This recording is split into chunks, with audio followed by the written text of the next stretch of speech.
In a flash, life may change drastically. One minute you're 32, contentedly married, and making plans for the future.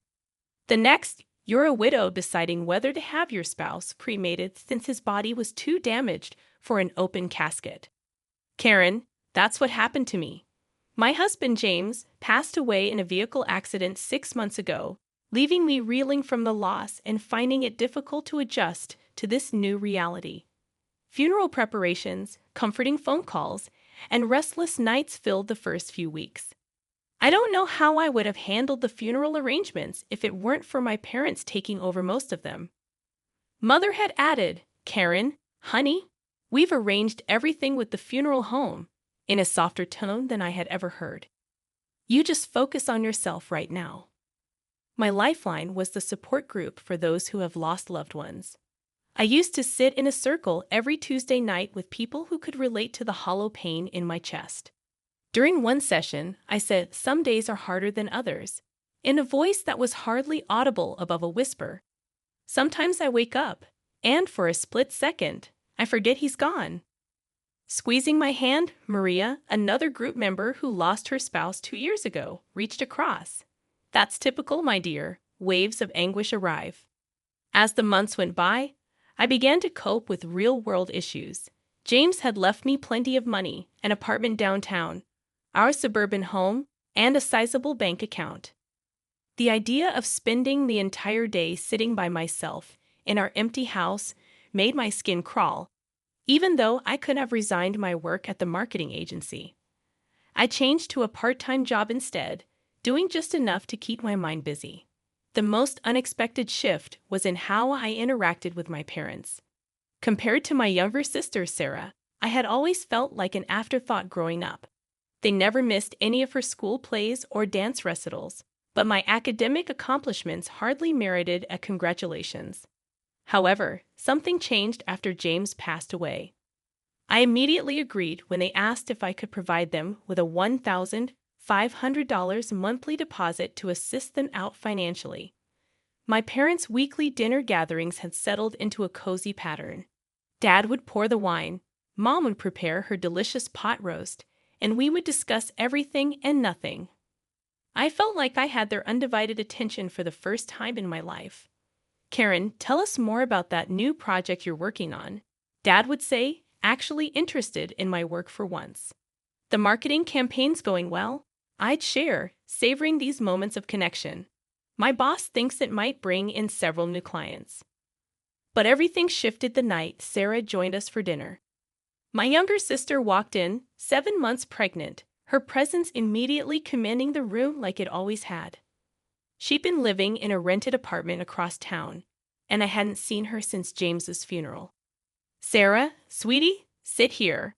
Mom fussed, practically pushing me aside to make room for her favorite daughter. "Do you need another pillow? Are your feet swollen?" Just like that, I became invisible again. It was like watching a switch flip. Suddenly, all their attention laser-focused on Sarah and her pregnancy. The familiar ache of being overlooked settled back into my chest, an old friend I foolishly thought I'd left behind. "So, who's the father?" I asked during dinner, trying to join the conversation. "Have you told him about the baby?" Sarah's face darkened. "That's my business," she snapped, pushing her peas around her plate. "I don't need to share every detail of my personal life." Mom jumped to her defense immediately. "Karen, don't pry. Your sister doesn't have to explain herself to anyone." I couldn't help but notice how different this response was from when I was going through fertility treatments. Back then, they had no problem demanding updates and offering unsolicited advice about my personal life. "But how are you planning to manage on your own?" I pressed during another dinner, watching her heap seconds onto her plate. "Babies are expensive." Sarah waved her hand dismissively, that familiar smirk playing on her lips. "Don't worry about my baby. We won't need anything from anyone. I've got it all figured out." I should have paid more attention to that mysterious smile, but I'd seen it too many times before. Sarah was always cooking up get-rich-quick schemes that never panned out. The organic smoothie business that lasted 2 weeks, the life coaching certification she never finished, the cryptocurrency investment that lost her 3 months' rent. "Trust me," she said, patting her belly with an air of confidence that should have set off alarm bells. "This time, everything is going to work out exactly as planned." Dad beamed at her like she'd just announced a cure for cancer. That's my girl, always landing on her feet. I took another bite of pot roast, trying to swallow down the familiar feeling of being second best. Some things never change, I thought, watching my parents hang on Sarah's every word. The call from Sarah came on a Tuesday morning. I was at my desk, reviewing marketing reports, when my phone lit up with her name. I almost let it go to voicemail. Our conversations were usually brief and awkward, but something made me answer. Karen. Her voice had that sugary sweetness she only used when she wanted something. "I'm having my baby shower next weekend at Mom and Dad's. I'd really love it if you could come." The invitation caught me off guard. The last real conversation we'd had was at James's funeral, and even then, she'd seemed distracted and uncomfortable. "Are you sure?" I asked, unable to hide my surprise. I could count on one hand the number of times Sarah had voluntarily included me in anything. "Of course," she laughed, the sound oddly forced. "You're my only sister. It wouldn't be right without you. Plus, I have something special planned." Something in her tone made my stomach clench, but I pushed the feeling aside. "I'll be there," I promised, already mentally listing possible gift ideas. Maybe this was her way of trying to bridge the gap between us. The following Saturday, I arrived at my parents' house carrying 2 carefully wrapped packages, a high-end baby monitor, and a handmade blanket. Despite our differences, this was my future niece or nephew. The place looked like a pastel explosion had hit it. Pink and blue balloons everywhere, streamers hanging from every surface, and a towering diaper cake centerpiece. Trust Sarah to turn this into an event. She'd invited what looked like half the town. Aunt Margaret was there with her daughters.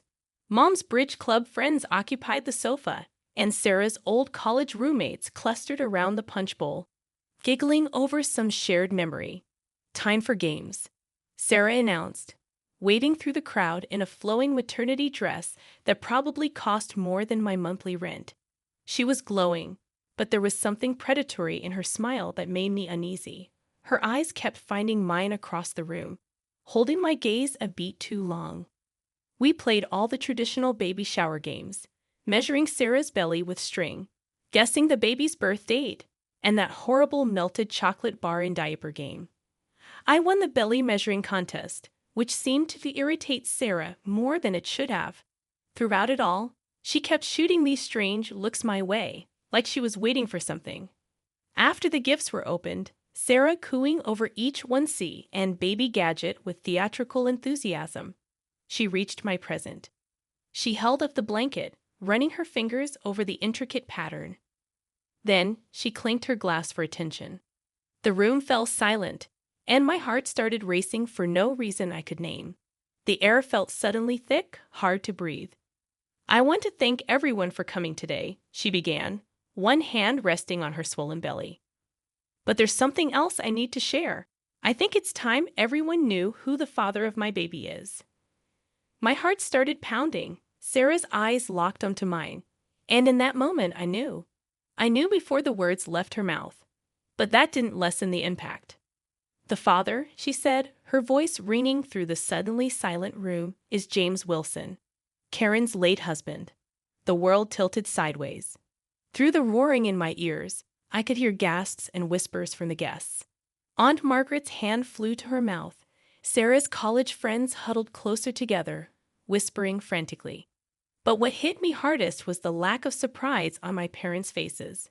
They had known all along. Before I could process what was happening, Sarah was already speaking again, her voice dripping with satisfaction as she turned to face me directly. "As James's baby is his only heir, I'm entitled to half of everything he left you, Karen. The house, the apartment, the money. My child deserves their father's inheritance." The room spun. I gripped the back of a chair to steady myself. Then Mom and Dad stepped forward, flanking Sarah like bodyguards. "Karen," Dad said, using his stern business voice, You need to do the right thing here. Your nephew deserves his father's legacy. I found my voice, though it came out as a rasp. You're lying. All of you are lying. James would never. Oh no! Sarah's smile turned cruel as she pulled out her phone. Then how do you explain these? She held up the screen, and my world collapsed all over again. There they were, James and Sarah, wrapped in each other's arms, kissing in what looked like a hotel room. Another photo showed them holding hands in a restaurant I didn't recognize. He loved me, Sarah declared, her voice carrying across the silent room. He was planning to leave you for me. We were going to tell everyone, but then, she choked, looked up, tears streaming down her face. Then the accident happened, and all our plans. I couldn't breathe, couldn't think. My body moved on autopilot, gathering my purse, pushing past the whispering guests, stumbling out to my car. I heard Mom calling after me, but I was already backing out of the driveway. The drive home was a blur. My mind kept replaying those photos, trying to make sense of them. The restaurant photos must have been taken during those business dinners he claimed to have. The hotel, probably during his frequent work trips. My phone started buzzing as soon as I walked through my front door. Sarah was sending messages, dozens of them. Screenshots of conversations between her and James. I don't love her anymore. I haven't for a long time. We'll tell everyone after the divorce. You're the only one I want to be with. I can't wait to start our life together. Message after message appeared on my screen, each one a fresh knife in my heart. The timestamps showed conversations going back months. My husband and my sister. Plotting their future. While I underwent fertility treatments, believing I was the problem in our marriage, I spent that night pacing through my house, touching James's things, wondering if everything about our life together had been a lie. The first call from my parents came at 7:00 a.m. sharp. I let it ring 4 times before answering. Karen, you need to be reasonable about this, Dad started, not even bothering with a greeting. The sooner you agree to split the inheritance, the easier this will be for everyone. The casual arrogance in his voice made my blood boil. Easier for whom? For Sarah. For you. For all of us, Mom chimed in. I was on speakerphone. You don't want this to get messy, dear. When? The word came out as barely more than a whisper. When did you know about them? There was a pause, the kind of hesitation that tells you everything you need to know before a word is spoken. We've known for a while, Mom finally admitted. James confided in us about 6 months before. Well, before the accident. The timeline hit me like a physical blow. 6 months. They'd known for 6 months. And still, they let me cry on their shoulders at his funeral. Still accepted my money every month while knowing what he and Sarah had done. Traitors. The word felt cold and final on my tongue. All of you. I hung up and blocked their numbers. My hand shook as I opened my banking app, but I didn't hesitate to cancel the monthly transfer to their account. Let them ask their precious Sarah for money. 2 weeks passed in a fog of missed calls and ignored text messages. Then came Sarah's email. She'd sue me if I didn't voluntarily give up half of everything. The word voluntarily had never looked so much like a curse. I couldn't bear to reply, couldn't bear to think about James's betrayal, about how many people must have known, must have seen them together while I remained oblivious. The whispers at work became unbearable. Pitying looks from some colleagues, barely concealed smirks from others. Tom, my boss, and one of the few true friends I had left, called me into his office after I broke down in the middle of a client meeting. Take some time off, he said gently. Paid or unpaid, whatever works for you. Your job will be here when you're ready to come back. I nodded gratefully and packed up my desk that same day. The next few weeks blurred together as I became a hermit in my own home. I had groceries delivered, ignored the doorbell when it rang, and spent hours staring at old photos, trying to spot the signs I must have missed. Every happy memory now felt like a mockery. Every moment of our marriage was tainted by the knowledge that he had been living a double life with my own sister. The news came via Facebook. Sarah had given birth to a boy. The photo showed her beaming in a hospital bed, our parents hovering proudly over their new grandson. The baby was wrapped in the cream-colored blanket I had knitted for the shower, which felt like a deliberate jab.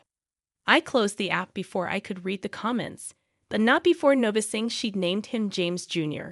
A week later, the court summons arrived in a thick manila envelope. My hands trembled as I opened it, already knowing what I'd find inside.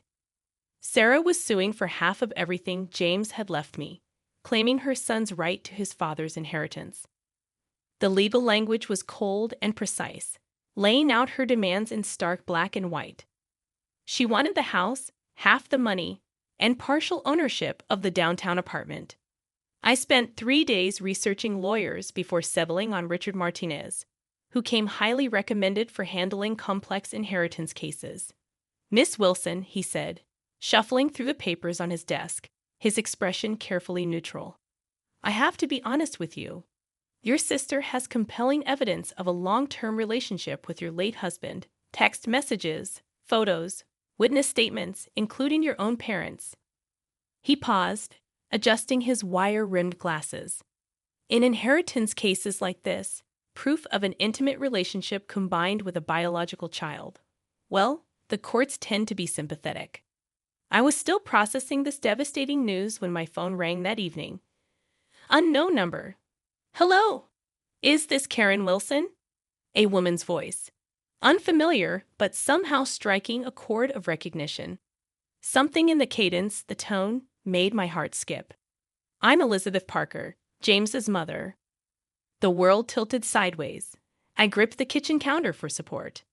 "That's impossible," I whispered. James was an orphan.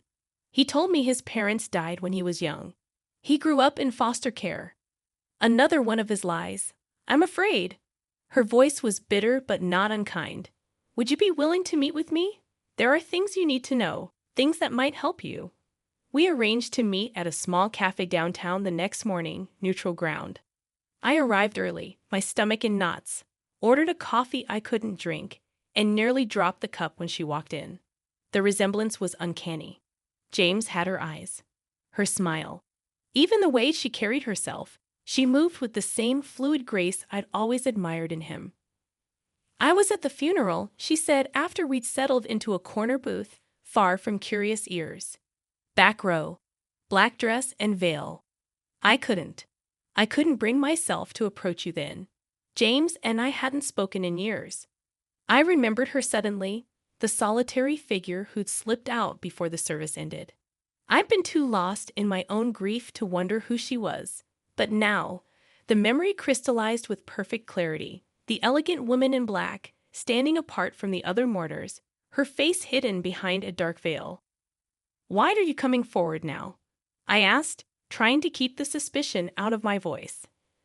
After all the recent revelations about James, I found it hard to trust anything or anyone connected to him. Elizabeth reached into her handbag and pulled out a manila envelope, worn at the edges as if it had been carried around for a long time. "Because I've heard about what your sister is claiming, and because, despite everything, I can't let another woman suffer from my son's lies." Her fingers trembled slightly as she slid the envelope across the table. With trembling hands, I opened it. Inside were medical records from Boston General Hospital, dated 10 years ago, about a year before James and I got married. My eyes scanned the document, and I felt the blood drain from my face. Complete azoospermia. Permanently sterile, no possibility of natural conception. The clinical terms jumped out at me, each one a fresh blow. James had these tests done when he was 25. Elizabeth explained softly. He was devastated by the results. It was one of the last things we discussed before our falling out. I couldn't speak. All those years of fertility treatments, the endless doctor's appointments, the hormone injections, the tears and self-blame. It had all been a cruel charade. The courtroom was packed on the day of the hearing. Sarah sat in the front row, cradling baby James Jr., while our parents flanked her protectively. She dressed the part of a grieving, almost widow perfectly. Demure black dress, minimal makeup, practiced look of sorrow. When she took the stand, she played to the gallery masterfully, tears glistening in her eyes as she described her great love with James. "All I want is what's fair for my son," she declared, her voice breaking. "He deserves his father's legacy." My lawyer, Mr. Martinez, waited until she finished her performance before he spoke. "Your Honor, I'd like to submit evidence that proves Miss Thompson's entire claim is fraudulent." He approached the bench with the hospital records. The judge reviewed the documents, her expression unchanging. Sarah's lawyer jumped up, objecting about chain of custody and document authenticity. Sarah's composure cracked. "Those documents are fake," she shrieked, clutching the baby closer. "She forged them to steal my baby's inheritance." "Your Honor," Mr. Martinez continued calmly, "given these medical records show Mr. Wilson was sterile, we request a DNA test to establish paternity." Sarah's smile was triumphant. "That's impossible. James was an orphan, and his body was cremated. There's no one to test against."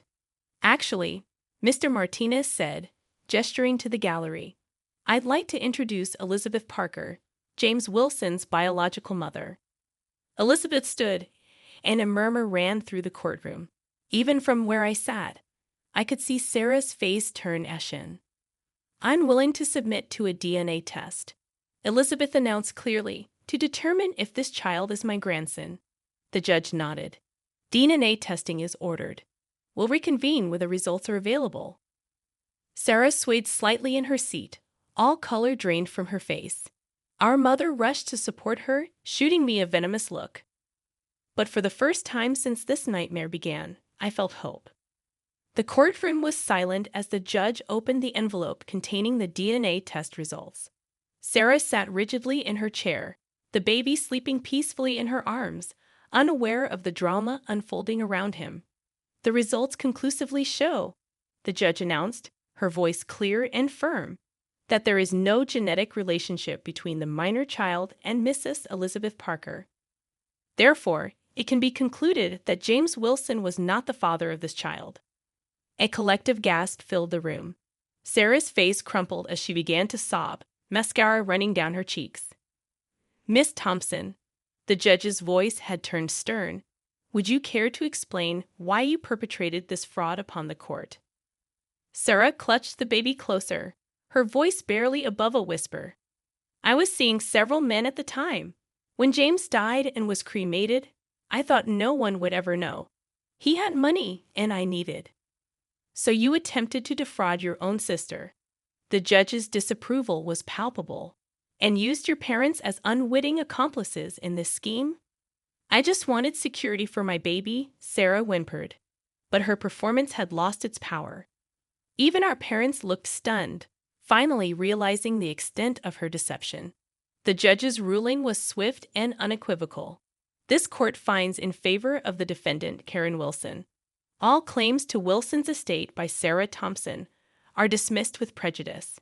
Miss Thompson, you're fortunate that Mrs. Wilson hasn't pressed criminal charges for attempted fraud. Outside the courthouse, my parents approached me. Mom was crying, Dad looking older than I'd ever seen him. "Karen, sweetheart." Mom reached for my hand. "We had no idea Sarah was lying. We can make this right. We've been struggling since you stopped the monthly transfers." I held up my hand. Just don't. I pulled out my phone, blocked their numbers right there, and walked away without looking back. Elizabeth was waiting by my car. "Are you okay?" she asked softly. I surprised myself by laughing. "You know what? I think I actually am, or I will be." I took a deep breath. "I've been thinking. That apartment downtown that James left me. I never liked it much. Too many memories. But maybe you'd like it." Her eyes widened.